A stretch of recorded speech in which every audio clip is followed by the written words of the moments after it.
Migani katika kitabu cha Migani ibice 9 umurongo wa mbere, sura ya 9 mstari wa kwanza. Igitabo cy'Imigani, kitabu cha Migani ibice 9 umurongo wa mbere, sura ya 9 mstari wa kwanza. Haravuga ngo ubwenge yubatse inzu ye, yabaje inkingi zayo ndwi, abaga amatungo ye, akangaza vino ye, arenganiza ameza, maze atumira abajabe, arangurura ijwi ahirengeye hose mu murwa ati umuswa wese nagaruke hano.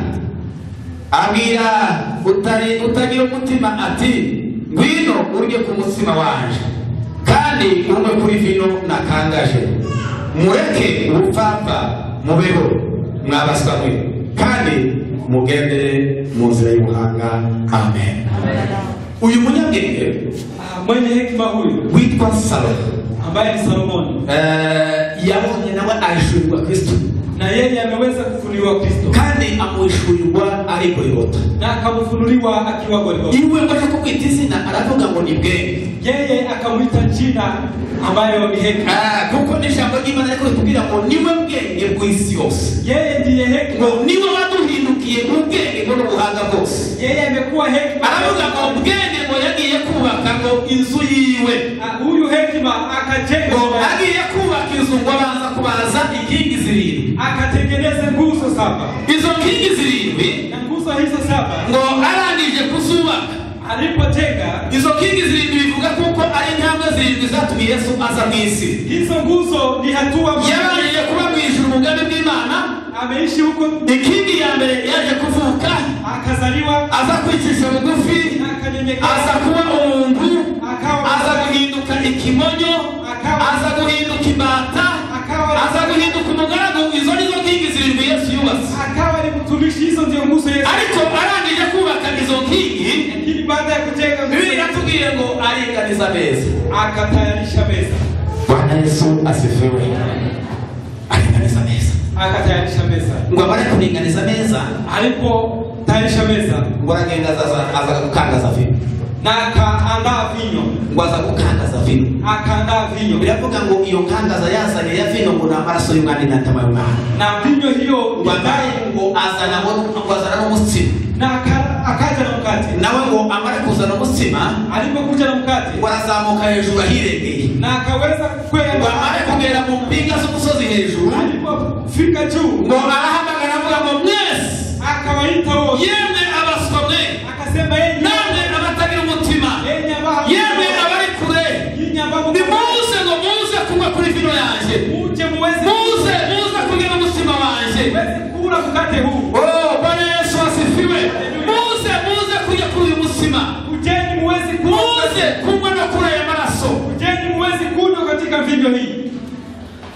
Arahamagara bwenge karagenda hamagara, akawaita wote wenye n'uyu munsi bwenge karahamagara, hata leo anaita. Aravuze ngo mu nzu yanjye nabo bakishije inkingi zirindwi. Anasema kwamba ameweza kuvuga ngo dore nakangaje vino yanje, na akaweza kuandaa kandi ngo nateguye n'umutsima wanje, akaweza kuandaa abaswa ngo n'abanyabwenge muke n'abatagira umutima, abo bose yarashatse kuvuga, yashaka kuvuga ngo abanyamahanga abari kure cyane, alimaanisha watu wa mataifa ambao natwe araduhamagara aza kudusangiza izo kurya z'umwuka, nasi akatuita ili tuweze. Paulo yandikira Abakorinto aravuga ngo, Paulo akaandika abantu basekuruza banyu bose bariye manu mu butayu, mababu wote walikuwa, ariko ngo baranga barapfa bose uko bangana, ariko aravuga ngo urya ngo amaraso yanjye, atakaye kunywa amaraso yanjye akagera mu mubiri wanjye, kula mkate, aravuga ngo azagira ubugingo buhoraho, atakuwa na uzima, kandi ngo ntabwo azafiteka, hatakufa tena. ngo nubwo banyoye amazi yo muri rwa rutare, hata kama nubwo bariye manu mu butayu,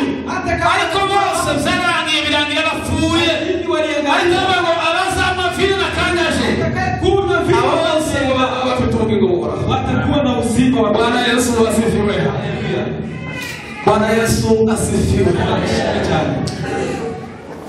Oh, Bwana Yesu asifiwe. Yesu ngo ataramye n'abigishwa biwe. Yesu alipokuwa na wanafunzi wake, jambo ry'Imana ritubwira mu butumwa bwa Matayo 26:46. Matayo 26. Barabwira ngo bene data igihe cyane cyo kugenda kirageze. Akasema wakati wangu wa kwenda, numva ijwi risubiza kwa data rigeze. Nasikia wakati umefika wa kurudi kwa Baba. Baraza barabihererana ngo babwira ashaka kubiherera. Akawaweka kando, akababwira ngo nimuze tubiherera. Akawaambia kujeni babwire kuyandi mabanga ntari narababwire, niweze kuwafunulia, babwire kuyandi makuru ntari narababwire, baraza barihaniza, akawaambia ngo ubwo ngiye kugenda, akasema tugiye gusangira bwa nyuma, tutakuja kukaribia, ariko ngo mahaye kaze ngo tuzasangire mu bwami bwa data, na wasi tuweze kandi ngo abo tuzasangira nabo dusangiye none, abo nibo tuzongera kandi dusangira mu bwami bwa data, abasangira aya maraso n'uyu mubiri, niyo tubaye tubirya, niyo tubaye tubinywa, tuba tubaye twikonekita n'ijuru, tuba tubasaba kuko tuzasangira na data vino mu bwami bw'Imana, sababu tutakula na Bwana katika ufalme wa Mungu. Bwana habe icyubahiro. Tuba turadusangira vino, tunapokunywa vino tuhaye tugera umutsima na kula mkate, tuba duhana. Sisi ni unabii tunautoa. C'est une prophétie. Ni unabii ambao tunautoa. Muzamubwira ngo bigiye bivuga mu bivugo ngo abona keza kubazasha bakire ngo bicaze n'abana bicaze ngo bahereze, muzamubwira ngo bazabaye. Yaravuze ngo dusore ubwami bw'Imana ngo dusangire vino. Hallelujah. Hallelujah. Oh hallelujah. Ngo bisura neza yo kushuru. Ni sura ya mbinguni.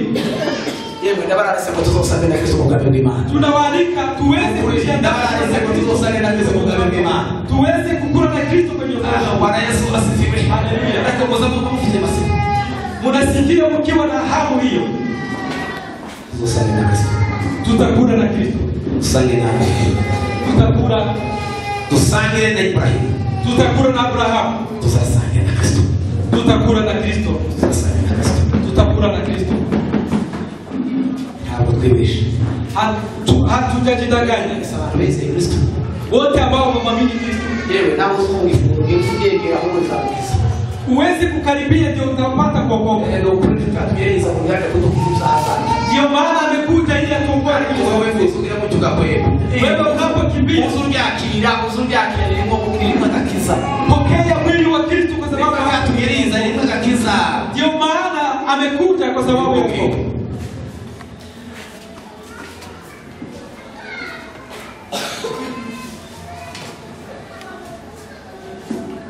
birimo agakiza k'Imana. Kuna wokovu wa Mungu. Harimo ubugingo buhoraho. Kuna uzima wa milele. Harimo ubugingo buhoraho. Kuna uzima wa milele. Yesu asura aravuga ngo uku niko nzatanyagurwa igorigota. Hari habura ngo iminsi 6 neza akagera ku musaraba. Ilikuwa bado siku 6 akaweza kusema watangira kuzana umutsima kundi watangira kumanya. Akaleta mkate na kwanza kukatakata. Watangira kumanya ngo abaheza ubuhanuzi. Akatoa unabii mara moja hapo. Akasema mnapoona nikifanya hivi. Mnapoona mkate. Akasema mwili wangu utakatakatwa na bambuzi. Mwili wangu utakatakatwa na watu wabaya. Lakini mtakaposhiriki mwili huu mtakuwa na uzima wa milele. Baba, katika jina la Yesu Kristo Bwana, asante kwa sababu wewe ni mwema. Asante kwa sababu wewe ni mkombozi wa maisha yetu. Asante kwa sababu wewe Bwana umetoka mbinguni kwa ajili yetu, kwa ajili ya dhambi zetu, ukajitoa wewe mwenyewe. Bamaze kurya n'ikuja muri Imana tugira uyongera kandi azana igikombe ngo agihabigishwa biwe urababwira ngo mwese muri kwiki. Mwami Yesu ishobora kudanganya umuntu wazanye igikombe na cyo kiraheza urabwira ngo nimumere kuri kimwese kandi urabwira ngo iri izabanya isezerano ry'amaraso yaje azaratanga kuri benshi ubwo azamenyeka ubwo azaba yahindutse nk'imivu y'amaraso bizaba kugira ngo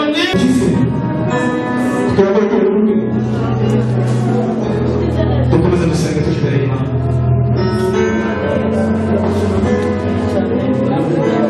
Mana yakoze gukirirwa turashima izina ryawe ububasha bwawe turashima kugira ngo Imana y'imbaraga Imana y'ubushobozi Imana twizeye kandi twiringiye asante Imana yaratwatubwiye neza bakagutya mwami twumvishe amagambo yawe akiza imitima yacu witeka Mana ikiranuka Mana uri ku ngoma watugiriye neza uyu munsi wahaye umugisha mwami Yesu ushimwe imbaraga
mwami Yesu kandi Imana igira neza ubwo twebwe gutandukana muri uyu mwanya wowe kandi ngo tubonere ibihe byiza n'umwanya mwiza